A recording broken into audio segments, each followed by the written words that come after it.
But first, the humble battery.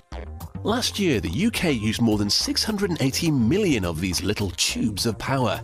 But how do they actually work? These cases are for the standard AA battery. But what else do you need to make one? A battery consists of a case, a positive pole, a negative pole, a base plate, and a pin to allow the electricity to flow around the circuit.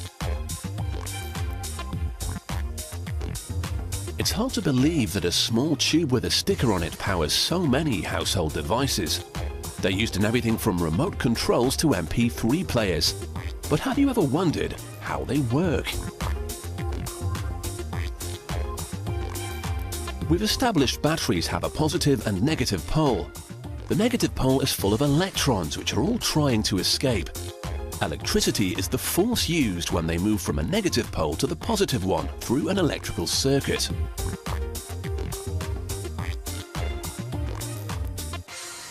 The materials used to make the positive pole are manganese dioxide and graphite.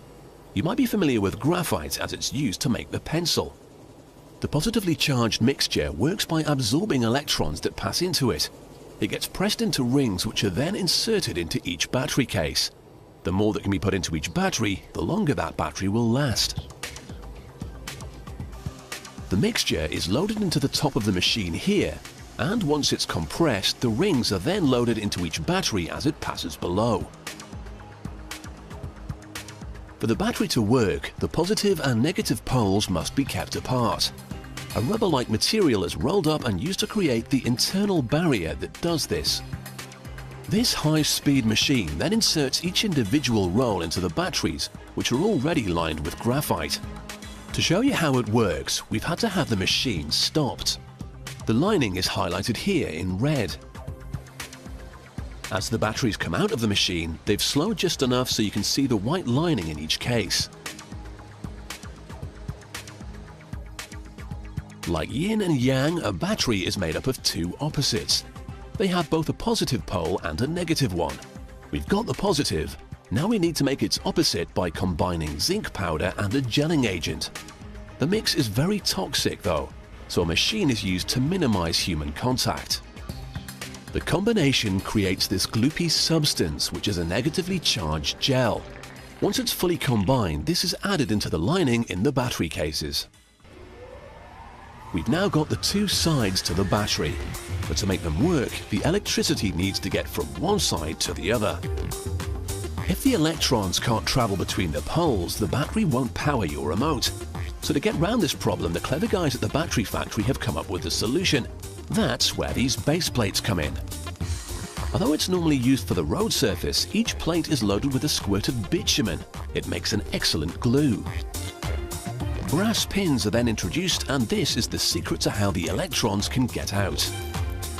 They travel down through this pin and into your remote or any of the hundreds of devices that are powered by batteries today. You can now use them to help you switch channels, light up your torch, or power your MP3 player. When their job is done, they'll head back through the wires into the positive pole in the battery.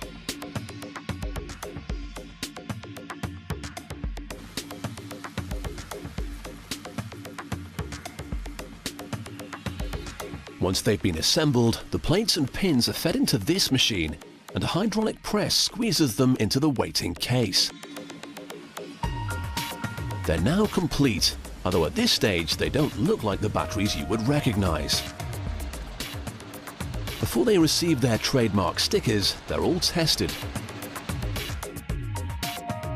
If the battery's lining is damaged, then it short circuits and won't give out any power.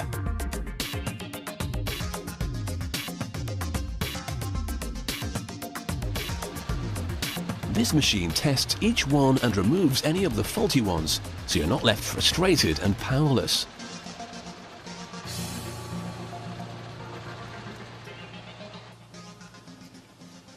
Rolls of stickers are loaded up and attached to the batteries. And now they're complete.